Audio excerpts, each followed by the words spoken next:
আরও বড় ব্যবধানে জিতবে তৃণমূল। সাতগাছিয়া থেকে চ্যালেঞ্জ ছুড়লেন অভিষেক। পদ্মপ্রার্থীকে চেনেন না মানুষ, 10 বছরের উন্নয়নের খতিয়ান তুলে দাবি করলেন সাংসদ।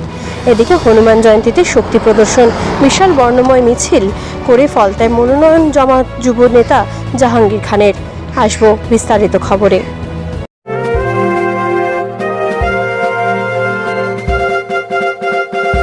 এরা পোশাকের ঠিকানা তো একটাই, রামকৃষ্ণের 1 থেকে 4 তলাটায়। উত্তর বজবজে রাত্রিবাস করার সমস্যার সমাধানে অত্যন্ত সুলভে ঘর আর অ্যাটাচ বাথরুম সহ ঘোষবিলা। বিভিন্ন অনুষ্ঠানে ব্যাংকুয়েট হল ভাড়া দেওয়া হয়। যোগাযোগ 9231433706। সাতগাছিয়া বিধানসভা কেন্দ্রের তৃণমূল প্রার্থী সমাজশ্রী বেতালের সমর্থনে মুচিশি ফুটবল মাঠে জনসভা করলেন তৃণমূলের সর্বভারতীয় সাধারণ সম্পাদক তথা ডায়মন্ড হারবারের সাংসদ অভিষেক বন্দ্যোপাধ্যায়। সভা থেকে 2021 ও 2024 সালের জয়ের প্রসঙ্গ তুলে ধরে সাতগাছিয়ায় আরও বড় ব্যবধানে জয়ের আহ্বান জানান সাংসদ। বিজেপির প্রার্থীকে কটাক্ষ করে অভিষেক বলেন, এখানকার মানুষ তাকে চেনে না, আগেও হেরেছেন, এবারও হারবেন। পাশাপাশি তিনি চ্যালেঞ্জ ছুড়ে দেন তার 12 বছরের কাজের রিপোর্ট কার্ড বনাম প্রধানমন্ত্রী নরেন্দ্র মোদীর 12 বছরের কাজের তুলনা করতে প্রস্তুত তিনি। সভা থেকে রাজ্য সরকারের বিভিন্ন প্রকল্পের কথাও তুলে ধরেন অভিষেক। লক্ষ্মীর ভাণ্ডার, নলবাহিত পানীয় জল, স্বাস্থ্য শিবির, বার্ধক্য ভাতা ও আবাসন প্রকল্প নিয়ে একাধিক প্রতিশ্রুতি দেন তিনি। দাবি করেন, ডায়মন্ড হারবারে গত 10 বছরে 5,500 কোটির বেশি উন্নয়নমূলক কাজ হয়েছে।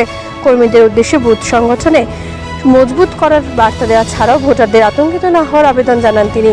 সব মিলিয়ে সাতগাছিয়া জয়ের ব্যাপারে যারপরে আত্মবিশ্বাসী অভিষেক। সাতগাছিয়ার মায়েরা, ভাইয়েরা, বোনেরা আমার পরিবারের অংশ। এই মাটি তৃণমূল কংগ্রেসের দুর্জয় ঘাঁটি এবং আপনারা যারা এসছেন আপনারা সকলেই, কেউ আমার ভাই, কেউ আমার বন্ধু, কেউ আমার দিদি, কেউ আমার মায়ের মতো আমার পরিবারের বৃহত্তর অংশ। আমি 2014 সাল থেকে এখানে যবে থেকে সাংসদ হয়ে আপনাদের জন্য কাজ করার সুযোগ পেয়েছি, আমি আমার সামর্থ্য অনুযায়ী চেষ্টা করেছি এবং আমি যতটুকু আপনাদের থেকে চেয়েছি আপনারাও কোনোদিন আমাকে খালি হাতে ফেরাননি। 2021 সালে দলের প্রার্থী এই সাতগাছিয়া থেকে 23,500 ভোটের ব্যবধানে জিতেছিল। 3 বছরের মধ্যে 2024 সালে আপনারা তৃতীয়বার এই সাতগাছিয়ার মাটি থেকে আমাকে প্রায় 60,600 বেশি ব্যবধানে জিতিয়ে তৃতীয়বার সাংসদ করে লোকসভায় পাঠিয়েছিলেন। আমি আপনাদের সকলের কাছে কৃতজ্ঞ। আমি প্রথমেই সভামঞ্চে উপস্থিত আমাদের যে 3 জন প্রার্থী, আপনার সবার প্রার্থী সমাজকে ভোট দেওয়া মানে সরাসরি দলের হাত শক্তিশালী করা আর আমার হাত শক্তিশালী করা, মমতা বন্দ্যোপাধ্যায়কে ভোট দেওয়া। হনুমান জয়ন্তীর দিন বিশাল মিছিল করে ফলতা বিধানসভা কেন্দ্র থেকে মনোনয়ন জমা দিলেন তৃণমূল কংগ্রেস প্রার্থী জাহাঙ্গীর খান। বৃহস্পতিবার সকালে ডায়মন্ড হারবার ময়দান থেকে শুরু হয় এই মিছিল 117 নম্বর জাতীয় সড়ক ধরে প্রশাসন ভবন পর্যন্ত পৌঁছয়। দলীয় সূত্রে জানা গেছে, কয়েক হাজার কর্মী সমর্থক এই মিছিলে অংশ নেন। ঢাক ঢোল ও স্লোগানে মুখর হয়ে ওঠে গোটা এলাকা। পথের ধারে দাঁড়িয়ে সাধারণ মানুষের একাংশ প্রার্থীকে শুভেচ্ছা জানান। মনোনয়ন জমা দেওয়ার পর জাহাঙ্গীর জানান, তিনি জয়ের ব্যাপারে আত্মবিশ্বাসী এবং সারা বছর মানুষের পাশে থাকার ফলে ভোটে প্রতিফলিত হবে বলে আশাবাদী।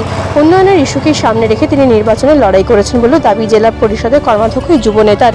উল্লেখ্য, ফলতা কেন্দ্রে তৃণমূলের বিরুদ্ধে ইতিমধ্যেই প্রার্থী ঘোষণা করেছে বিজেপি ও সিপিএম, ফলে এই কেন্দ্রে ত্রিমুখী লড়াইয়ের সম্ভাবনা জোরালো হয়েছে। 2 তারিখ থেকে আমাদের নমিনেশন শুরু হয়ে গেছে।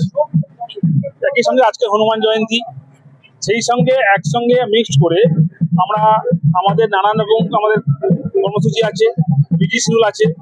আজকে আমার প্রথম দিনেই আমরা নমিনেশন কমপ্লিট করে আমরা আগামী দিনে কিভাবে মানুষের কাছে পৌঁছাবো, মানুষের দরবারে পৌঁছাবো, গণদেবতার দরবারে পৌঁছাবো, সেই চিন্তা ভাবনা করেই আমরা প্রথম দিনে আজকে নমিনেশন কমপ্লিট করেছি। এবং হনুমান জয়ন্তী আজকের আছে ভালো দিন।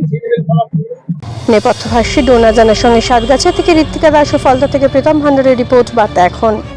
এরা পোশাকের ঠিকানা তো একটাই, রামকৃষ্ণের 1 থেকে 4 তলাটায়। উত্তর বজবজে রাত্রিবাস করার সমস্যার সমাধানে অত্যন্ত সুলভে ঘর আর অ্যাটাচ বাথরুম সহ ঘোষবিলা। বিভিন্ন অনুষ্ঠানে ব্যাংকুয়েট হল ভাড়া দেওয়া হয়। যোগাযোগ 9231433706।